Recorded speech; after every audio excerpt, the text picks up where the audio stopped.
Well, good morning, everyone. Thank you very much. You may be seated. It is good to have each and every one of you here this morning, in the East Room.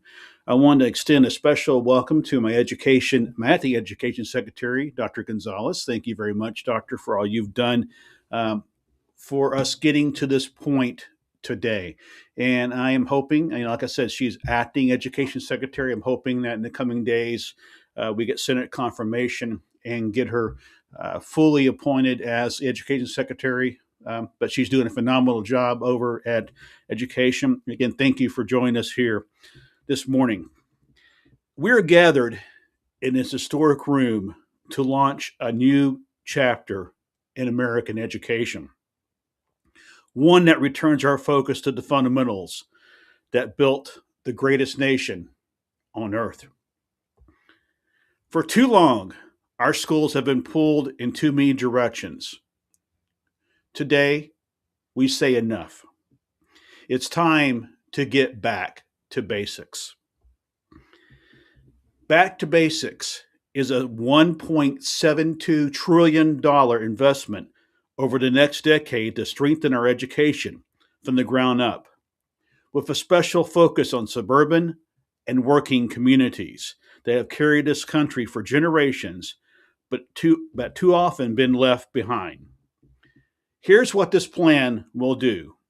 First, we're investing in our teachers, the heart of every classroom. I know I'm married to one. I've been for 30 years plus, and now she's an administrator. I know what education is about.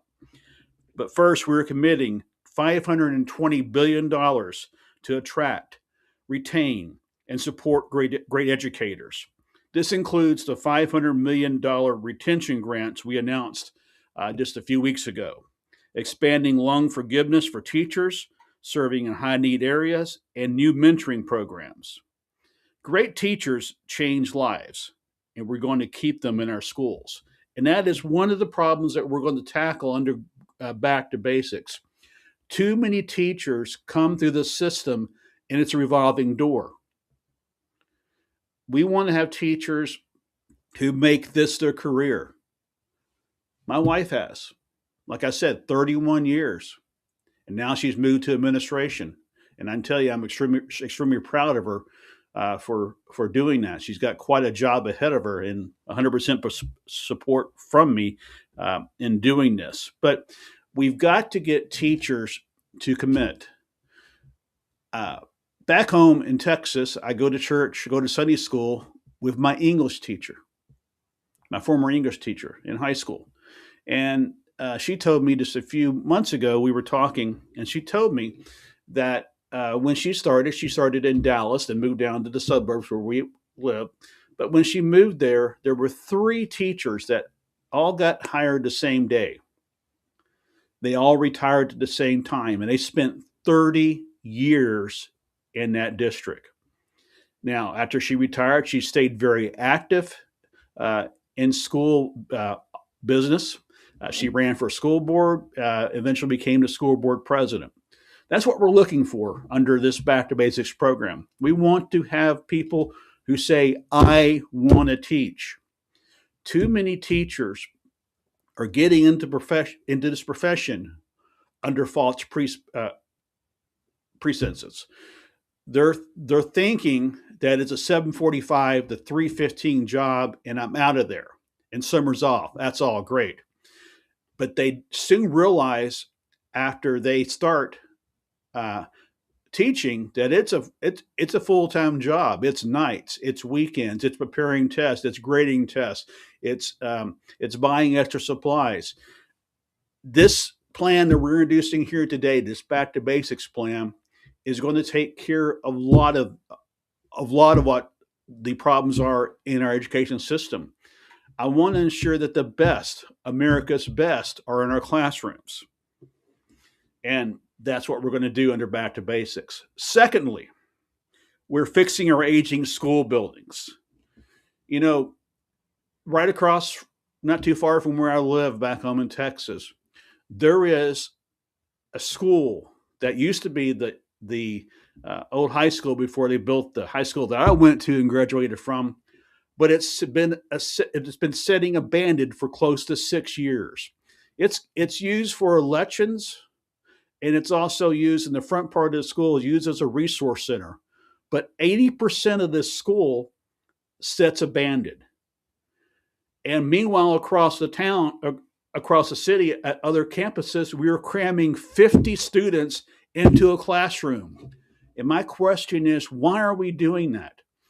The money that we're going to have in Back to Basics, and actually, when we talk about schools, $480 billion will go to fix these classrooms up, open these classrooms up, and level the classrooms and level the students out across this country so everybody has an equal chance to succeed. 45 to 50 students per classroom does not work.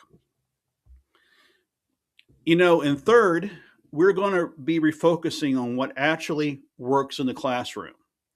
And I'm sure I've heard a lot about what works in a classroom and what doesn't work in the classroom. We're going to strengthen reading, math, and core skills in early grades while expanding access to advanced placement, dual enrollment, and career and technical education so every student has a pathway to success. In the fourth pillar of this program is this.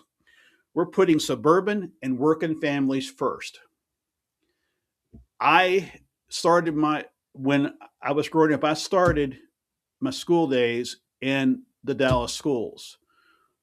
And some things had changed in those schools over the time. My parents made the decision to move me to a suburban school where I succeeded. And it seems like a lot of times the focus is not on the suburban schools, but on the major metropolitan schools. Under Back to Basics, the focus is going to be not only on the major metropolitan schools, but every school in this country. And fourth, like I said, we are putting suburban and working families first. We're going to do that. We are going to make sure that working families, they are a core part of this country. They make this country work. I'm not saying that other people in this country don't, but the blue collar American people in this country are the one that makes this country succeed. And we're going to make sure that they are successful. We're going to invest $300 billion targeted at the communities where most Americans live and raise their children, because strong schools are the foundation of strong neighborhoods and strong families. This isn't just another spending bill. I know over time, going back into the 1960s with President Johnson, you've heard president after president talk about reforming education. This is the real effort at doing that. Now, I know that President Bush, he had his education initiative, and this is what this is kind of modeled after. But he had some things changed this administration, and the focus seemed to get off of education. They did get a education plan passed, but let's rebuild on that too. Let's build on what they started and continue and to make our schools better than they've ever been. This is a promise that every child in America, no matter where they live, will have the tools they need to succeed. And we're going to see to that. Like I mentioned, we're going to continue what other presidents have started. We're going to continue, and I want to see this done all the way to fruition. To the teachers here today and across our country and that are enjoying, I know, a much needed summer break, thank you. Thank you. Thank you. Your work matters more than you know. To the parents and students, we hear you and we see you. We are delivering. This is Back to Basics. This is how we build a stronger and more prosperous America, one classroom at a time. And I'm going to make this commitment to you that education will take a forefront under this administration. That's why we are investing the money that we are investing in this.